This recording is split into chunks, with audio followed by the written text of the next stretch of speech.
Well, hey y'all, welcome back to the channel. If you are new here, hi, my name is Tina, and welcome to Tidy Up with Tina, and I'm so glad that you are here for today's video. So, as you guys know, I go to the free little libraries and put little bracelets and keychains in there, but I've never showed you the books that I have gotten while I've been there, so I thought that I would go ahead and show you guys and just kind of go through them. So the first one is Taking Chances, a novel by Molly McAdams. And it says 18-year-old Harper has grown up under her career Marine father's thumb, ready to live life her own way and to experience things she's only ever heard of from the jarheads in her father's unit. She's on her way to college at San Diego State University. She finds herself being torn in two as she quickly falls in love with Brandon, who becomes her boyfriend, and her roommate's brother, Chase. Covered in tattoos, known for fighting in the underground, and ridiculously muscled, they're exactly what she was always warned to stay away from, but just what she needs. And this one sounds really good because I feel like as we grow up, like we want to get out from under a parent's thumb so we can relate. The next book I have is Hannah's War by Jan Eliasberg. And it says, Berlin, 1938, Austrian physicist Dr. Hannah Weiss is on the verge of the greatest scientific triumph of the 20th century, splitting the atom. She understands that the energy released by this discovery can power entire cities or destroy them. Hannah believes her work could secure an end to future wars, but because she is a Jewish woman living under the harsh rule of the Third Reich, her research is belittled, overlooked, and eventually stolen by her German colleagues. Faced with an impossible choice, Hannah must decide what she is willing to sacrifice in pursuit of science's greatest achievements. New Mexico, 1945. Wounded and battered after the liberation of Paris, Major Jack Delaney arrives in the New Mexican desert with a mission to catch a spy. Someone in the top secret nuclear lab at Los Alamos has been leaking encoded equations to Hitler scientists. Chief among Jack's suspects is a brilliant and mysterious Hannah Weiss, an exiled physicist lending her talent to J. Robert Oppenheimer's mission. All signs point to Hannah as the traitor.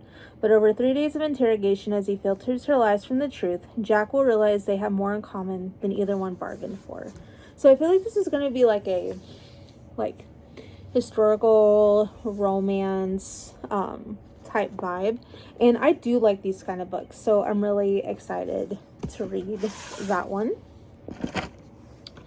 The next one is The Ambassador's Daughter by Pam Janhoff. This is another, I think, historical book. It says, Paris, 1919. Margot Rosenthal has arrived in France with her father, a German diplomat. She initially resents being trapped in the congested capital, where she is still considered the enemy. But as she contemplates returning to Berlin in a life she hardly knows anymore, she decides that being in Paris is not so bad after all. Bored and torn between duty and the desire to be free, Margot strikes up unlikely alliances with Chrysia, an accomplished musician with radical acquaintances and a secret to protect, and with George, a naval officer who gives Margot a job and a reason to question everything she thought she knew about where her true loyalty should lie. Against the backdrop of one of the most significant events of the century, a delicate web of lies obscures the line between the casualties of war and of the heart, making trust a luxury that no one can afford. This sounds really good. So I'm really excited to read this one as well.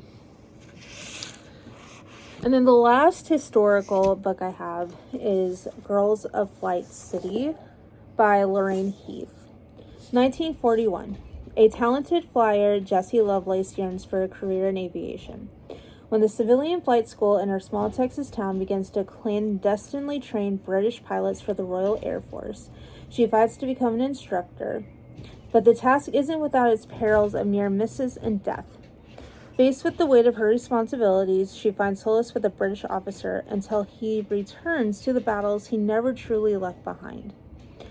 Rhonda Monroe might not be skilled in the air, but she can give a trainee a wild ride in a flight simulator. Fearing little, she dares to jeopardize everything for a forbidden relationship with a charismatic airman. Innocent, fun-loving Kitty Lovelace, Jesse's younger sister, adores dancing with these charming newcomers, realizing too late the risks they pose to her heart.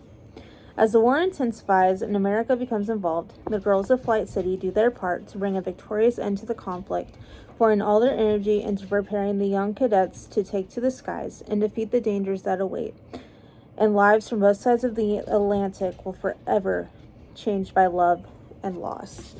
Now, I do have a hard time with books that have like multiple characters in them and multiple like stories, so I'm kind of nervous about this one, but I'm willing to give it a try, and it looks like it'll be like a quick read. It's got 355 pages, so I feel like this will be easy, but I'll have to let you guys know.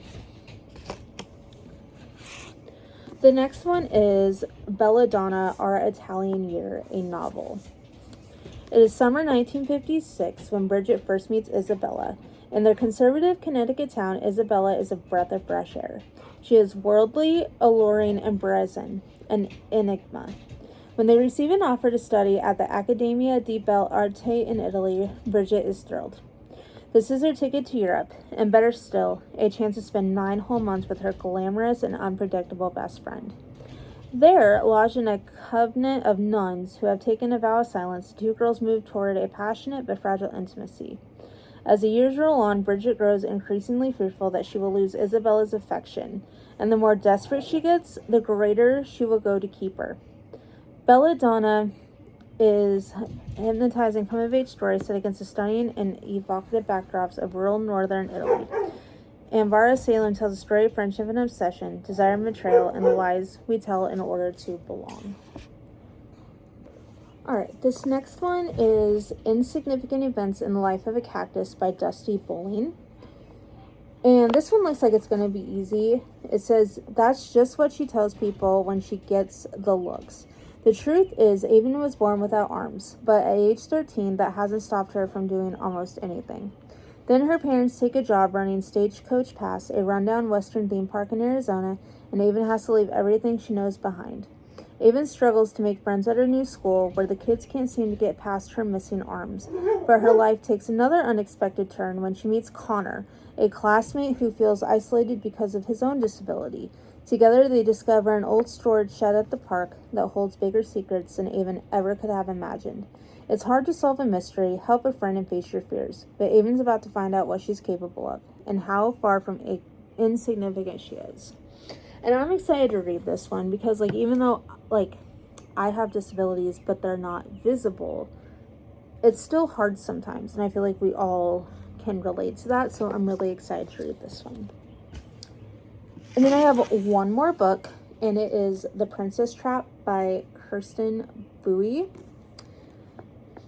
Life as a princess equals a dream come true, right? Girl, please. Between palace rules, a mean queen bee roomie at her posh boarding school, the ever-present paparazzi, and, by the way, her unrequited crushing on Jonas, Jenna feels super stressed and finds herself wishing she were a plain old nobody again.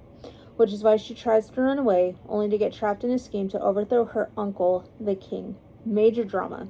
Suddenly, seriously, Jenna must stop a civil war, when all she really wants is her first kiss. Now, this one sounds interesting, so I am anxious to see how this one is. But that's my little library haul. I'm really excited to read these and let you guys know what I think of them, and to just be able to get off my phone and not be on it all the time. And I love to read. It's just I feel like I never make time for it. So I'm really, really excited about that. And I can't wait to read these and take them back and find new treasures. So I hope you guys enjoyed. And if you like these videos, make sure to hit that like button, the subscribe button, and the notification button for all my future videos. And I'll see you in the next one. Bye, guys.